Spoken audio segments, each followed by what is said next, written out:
Well, hello. This is Laura Kane After Dark with my co-host, Erik Rimmer. And Erik, I think we need some music to start off our podcast. Hey, Mr. DJ. And I know the exact song I want. Turn it up. Uh-oh. Do you know this song by Prodigy? Smack my bitch up. Smack my bitch up? Oh, yeah. I mean, nothing wrong. Turn it up. I love this song. That's not politically incorrect at all. This song is like so... Oh, yeah. If I was a stripper, like a performer, let me just say that, I would do the coolest dance to this. Do you know what I would do? Pour some sugar on me. Oh! Yeah. Oh, my gosh. Oh, okay, yes. Wait. Woo! There we go. All right. Okay, we should probably turn off now. Oh. Oh, my God. I love it. So that'll be our music. Perfect. Hey, hey, hey. Smack my up. Oh, great. Don't write any letters. Please. You know what I said on the radio the other day? Because we played Pour Some Sugar on Me, and I was so excited. I said, if I were a performer, that's the song I would use. Oh, and yeah. I didn't say stripper on the air, but... Oh, yeah. You can say it here. Okay. It's a safe place here. I would totally do it. But I've heard that in strip clubs these days, it's all about just like nasty kind of rap hip hop. Oh, God. I wouldn't that be able they to dance to. that. No. I need to perform like a flash dance. Yes, with the water and everything. Did you almost say flashback? Yes, that's a Hillcrest. That's a good story. Okay, so what are we going to talk about today? Well... Do you want to tell your story? Yes, and then we're going to talk about losing our virginity. Oh, we're going to talk about how we lost our virginity. Because this is going to... I'm really... I don't know this about you, Erik, but we've known each other for like how many years? Like forever. For at least 12. I think it's more like 15.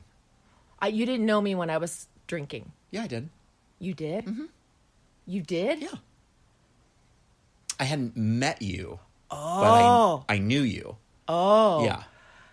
I talked to you and like emailed you. And that's right. It's when you thought I was really sexy. I thought you were so cute and hot. I mean, I thought you sounded so hot and funny. I was so excited. And then I was like, damn it, he's taken by a man. Dang it, there's no hope. Okay, so... Should we talk about that first, or should we talk about what I just found out? I want you to talk about what you just found out. Then we'll talk about how we lost our virginity. Okay, and then you have to talk about your phone call. Oh, my phone call that I'm depressed about. So depressed. Okay, all right, go for it. So I cannot even believe that this is something that we have to talk about. But I got a call from a friend of mine the other night, and she got called to the principal's office because her daughter, who's in the sixth grade, just file that away, was involved with a group of girls at her school. And the ringleader, which wasn't my friend's daughter, but this girl, who was also in the sixth grade, lifted pictures off of Snapchat of another girl at the school, who was apparently not in the popular group, or I don't know what the situation was, of her in her underwear. Oh, God. On Snapchat. Now, the first question I thought of is like, okay, if she's in the sixth grade, she's probably doesn't wear a bra. So I was like, was she topless? No. They have boobs in sixth grade. I mean, I was horrified. I was like, what on... And I thought, where are the parents? She's probably in her locked room. Parents can't watch the kids 24/7. You can't. Well, and then to make matters worse, this girl, this ringleader, put the pictures up on social media, other social media sites. Oh, God, no. So I'm like... This is exactly why I tell Evan, don't you ever, not even in a bikini, just don't... Yeah. Don't send it. Don't post it, because it'll come back and haunt you. I'm telling you, I have said this over and over again to people. I don't know if I would even still be alive if I was a kid now, because I was teased so bad in school. Oh, I had to change schools like 3 times. Why were you teased? Just because I was fat and I had acne, and I had that situation like with my teeth where I had too many teeth for my mouth. So they were all crooked and all over the place. Oh, so my God. and I had big, like greasy hair, like, so I was not popular. What grade was that where you were at your worst? Probably junior high and into my first 2 years of high school. Oh my gosh. Erik. Yeah. So it's like, with all this online bullying, I just saw an headline yesterday on the news that some kid had killed himself. Oh God. Himself because of all this bullying that he got in school. And like the teachers seem like they're helpless. Have you ever seen the documentary Bully? No. Oh my God. Should I watch it with Evan? Or? Oh yeah. Really? It's four or five select kids that they interview. They follow around. One of them, well, you find out right in the beginning what happened. And I cried like 5 minutes into the movie, and I didn't stop crying till it ended. Oh my gosh! Like it's really unbelievable what happens in schools. Oh my today. gosh! It was crazy. But I thought, what are they going to do? And she's like, I don't know. They're looking into it. Like, I don't. You want to hear something? My daughter had to write last night. She had to write some kind of like cool creative writing poetry thing about one of the girls in her class, and she happened to pick a girl that she knows. And so she had to kind of interview her, and she said, "What is your biggest fear?" And the girl said that I won't be remembered. Oh my God. That was like, it kind of like hit me, it chilled me. I was like, whoa. And this is a girl that I'm afraid for her. She's beautiful and she's a dancer and she has great parents, but she feels that way. Yeah. I mean, it's just, high school is nothing. It's stupid. It's nothing. It's nothing. Those people that make fun of you, they get fat, bald, they work loser jobs, and they will forever be punished for that, karma-wise. Well, and it's really too bad because, I mean, it wasn't this way when we were in school. Just the sexualization of, like, children and these young kids, everything is so sexualized. I don't know if you remember, it was a couple years ago, and I think it was Christian Dior had featured an ad with this model in a red dress and all made up, and she was on a bed, and she was holding on either side of her chains, and the chains were wrapped around the necks of two like naked guys. Okay. And she was 12 years old. Oh, my gosh. And I remember when that ad campaign came out, the controversy over it. And, I mean, when you found out that she was 12, you were like, oh, my God, I'm going to, like, Chris Hansen is going to jump out of a closet and then look what happened to Chris Chick. Yeah, because, I mean, you're thinking, oh, my God, you're looking at this ad thinking, oh, wow, what a beautiful woman. And she's 12. And it's like, yeah. She looked like she was 30. Oh, my God. And so it was really creepy. And I remember they pulled the ad right away, because all the coalitions and and I was like, but this was just a few years ago. And I thought, I can't even imagine no wonder all these kids have eating disorders and body image issues. Yep. And, if they come out, they're afraid to because their teeth. Still, it's almost 2020, and these kids have this kind of pressure. I'm like, I remember eating dirt, I think. Like when I was a kid, you really didn't have to worry about anything. Did you ever feel like you wanted to end your life? I never did. It got so bad at a point that I was teased so badly that I didn't tell my parents. And one of the teachers actually did.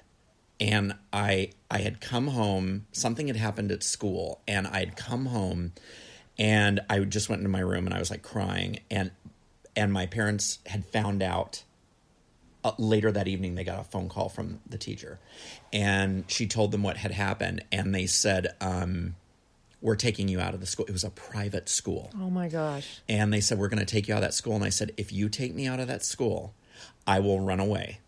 Because I was like, wherever I go, it's going to fall. And this was in junior high. I was like, no matter where I go, something else is going to happen.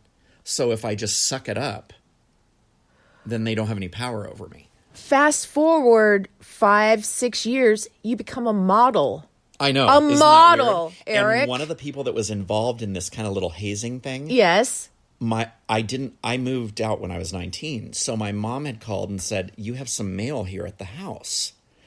And it was a letter with a headshot from this guy, one of the ringleaders in this thing. And he's like, hey, I heard you're modeling. Hey, would you pass my headshot along to your agent? Rip. It went straight into the circular file. Oh, good. Yeah. Good I for never you. even responded, so, see. yeah. Yeah, so good things come. Yeah, you it's know. good things come. It's only so not worth temporary. it. It's totally temporary. It's and so you know, not worth it. It's so, you know, I've had friends whose kids I've talked to that have been, you know, kind of on the verge. And I was like, look, it gets better. Like... yes. You know, this too shall pass, as we say in my group. If I was like, look at me, and they're like, oh God, is that what I have to look forward to? No, but you know. I mean, well, my gosh, look, your sense of humor. Oh yeah, it totally was built from that. Yeah, but you had to make yourself laugh. You had to, you know, be funny. Right, but then and sometimes I do use it as a you know, because you got to lighten the mood. Sometimes you just got to do it, and but. You sometimes see these shows where people are like, oh my God, I was teased in school and I never got over it. I'll get over it. Mm-hmm. You'll never be able to go through life if you just hang on to that. Because kids are vicious. They are. Like sometimes they're worse than adults. Like kids are vicious. Oh God, I'm so glad I have a good one. You do. And I really do. Yeah. And she's got such a big heart. She sure just cares does. About everybody. Yesterday in the car, she's like, Mom, I just love people. I love people. I love all my friends and blah, blah, blah. She was just telling me about all this stuff. She goes, I just love people. I was like, wow. And you know what? That's good because it shows that they haven't been jaded by stuff. You know, everybody has bad stuff happen to them, but you either handle it or you don't. Like, I'm convinced if I let my parents, if I was like, okay, go ahead and send me to another school, it would have happened all over again. Who knows? Who knows if I would have been able to pull through? Yeah. Yeah. Oh my gosh. You know, but I remember being in school, and I'm sure everybody's had this situation happen, where there's somebody in the school that's just awful.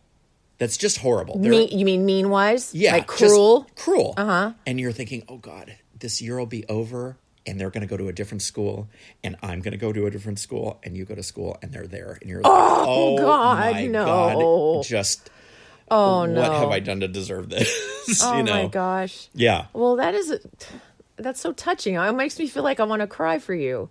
Because, I mean, was I ever bullied? I was never bullied. I mean, I was flat. I was flat-chested. I was kind of concave, and my mom would sew bras into my bathing suits, padded bras, so I'd have boobs. She's so cute. I know. But I could totally see her doing that. Her little box of wine, and she's just sewing pads into your... That's about the worst of it. I mean, really. Oh, my gosh. Well, speaking of boobs, let's talk about...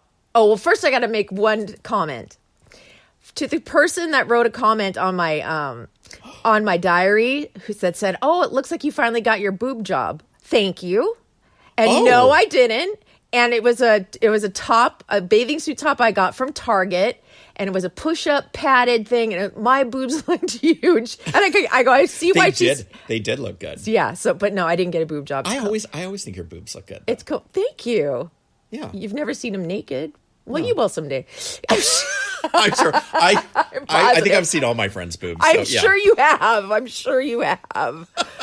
Okay, I'll tell you about my depressing call, and then we're going to go into the virginity talk. Okay. So I've been getting so many robocalls lately. I can't deal. I've had 4 today, and it's only one. I can't. And they're sneaky because they use local area codes. Mm-hmm. Alpine. La Mesa. I get a lot. Oh yeah. Yes. Mm-hmm. So anyway, I picked one of these up, and so because it looked legit, it was a 619. And it was a person on the other end. It wasn't a recording. And they said, well, we understand that you have a disability, and we would like to offer you, since your age, we'd like to offer you the medical button, so you can wear it around your neck in case, like, you know, if you live alone, you can. I'm like, I am 51 years old. I do not have a disability. I don't know where you got that. And I don't need to wear a button around my neck in case I fall. I'm not going to break my bones. My God. Listen, Why? I'll be there to take care of you. You don't need a button.